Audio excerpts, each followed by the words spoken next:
Bibiane Godefroy, bonjour. Bonjour. Bienvenue dans le Buzz Média Orange de Figaro. Alors, je rappelle, ancienne de France 2, de Canal+, mais surtout aujourd'hui aux commandes de la direction générale des programmes d'M6 que vous avez rejoint depuis 2007. Alors M6 a fait un parcours plutôt brillant depuis le début de l'année en termes d'audience. Je rappelle 11,4% de part d'audience au premier semestre en moyenne. Comment on peut faire mieux en cette rentrée 2012-2013 ? En gardant ses spécificités, en continuant ce que l'on fait aujourd'hui, c'est-à-dire en étant proche des téléspectateurs en termes de valeurs. On a beaucoup de valeurs positives dans la grille, on a une grande cohérence de la grille et c'est, je crois, ce qui fait notre succès. Comme vous le disiez, on va plutôt bien. On va d'ailleurs à la fin de l'année faire notre meilleure audience depuis 2007. On est aujourd'hui la seule chaîne historique à progresser. Sur la part d'audience nationale, donc sur la part d'audience nationale, absolument. Et on est la seule chaîne historique aujourd'hui à progresser dans une concurrence de plus en plus grande et qui va encore s'élargir avec l'arrivée de 6 nouvelles chaînes au mois de décembre. Le 12 décembre, pour être précis. On en parlera tout à l'heure avec un projet qui a également M6 avec la chaîne Sister qui arrive également sur la TNT. Alors l'un des piliers de la chaîne, ce sont notamment les magazines. Est-ce qu'il y a de grandes nouveautés en cette rentrée de l'année ? Les grands magazines de l'information vont rester, Zone Interdite, Capital, avec parfois des changements à leur tête. Wendy Bouchard reprend des nouveaux visages. Wendy Bouchard reprend Zone Interdite. Capital continue sur sa lancée avec Thomas Soto. Et Xavier Demoulin, qui est à la tête du 19h45, qui lui aussi va très bien, présente depuis une quinzaine de jours maintenant 66 minutes dans le cadre de l'information. Et on a aussi une nouvelle à l'heure du déjeuner, Karine Gueux sur le 12h45. Alors on aura de nouveaux magazines, mais des magazines à la M6, c'est-à-dire où on fait passer des messages, où on va sur de nouveaux territoires, comme cette année par exemple le couple. Donc on va avoir une nouvelle émission, je dirais, sur le couple qui va s'appeler Pour le pire et pour le meilleur, avec Adriana Carambeu qui rejoint les équipes d'M6. Quelle fréquence ? Qui sera, je l'espère, mensuel. On en a un premier qui va être diffusé et on espère ensuite en faire beaucoup derrière.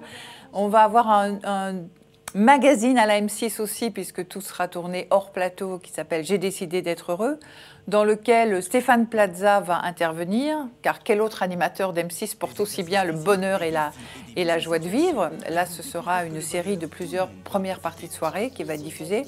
Dans cette période un peu incertaine, parler du bonheur aux gens est quelque chose d'important. Et puisque vous ne savez sans doute pas, parce que je ne le savais pas avant de lancer cette émission, c'est que le bonheur est devenu une véritable science.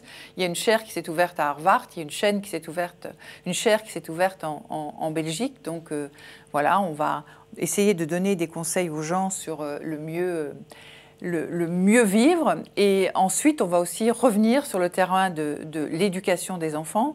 Un territoire que l'on avait abandonné parce que Super Nanny nous avait quittés. Donc on ne va pas refaire une nouvelle Super Nanny, mais on va faire 2 programmes sur l'éducation, dont le premier, dur d'être parent, sera à l'antenne dans quelques semaines. Alors M6 a également beaucoup investi sur les fictions, et pas que les fictions étrangères. Est-ce que là aussi, sur ce front, il y a des nouveautés à attendre cette année ? Il y a des nouveautés, avec notamment Le Transporteur, c'est-à-dire que le film de Luc Besson, qui était un énorme succès, a été traduit en télévision, en série.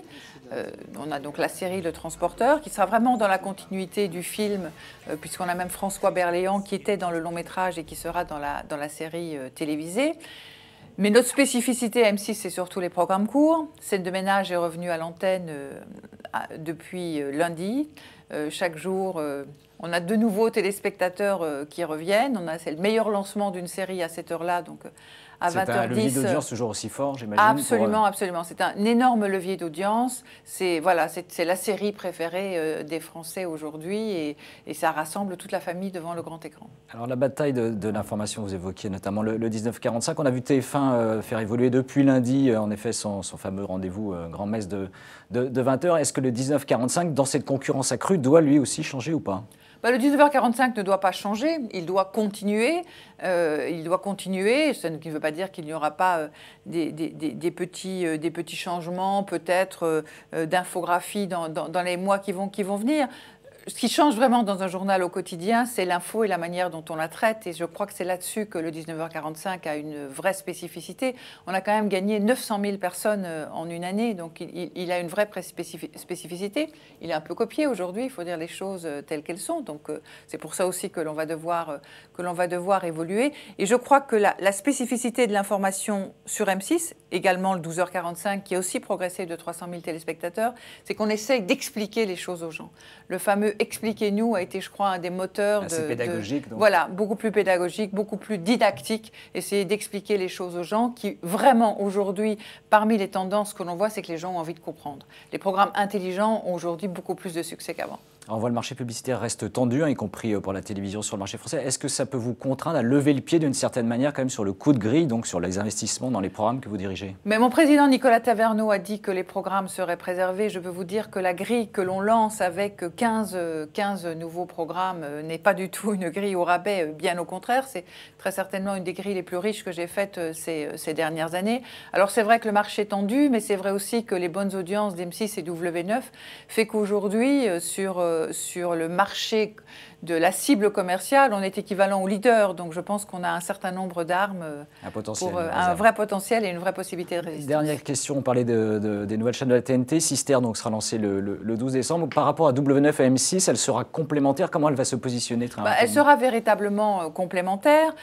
C'est la troisième chaîne du groupe de la 6, d'où son nom. Elle sera essentiellement basée sur la découverte. Sur la découverte pour toute la famille, ce sera véritablement une chaîne à partager par toute la famille. Eh bien, on prend date donc le 12 décembre prochain. Absolument. Merci Bibiane Godefroy d'être venue dans le Buzz Merci Média. à vous.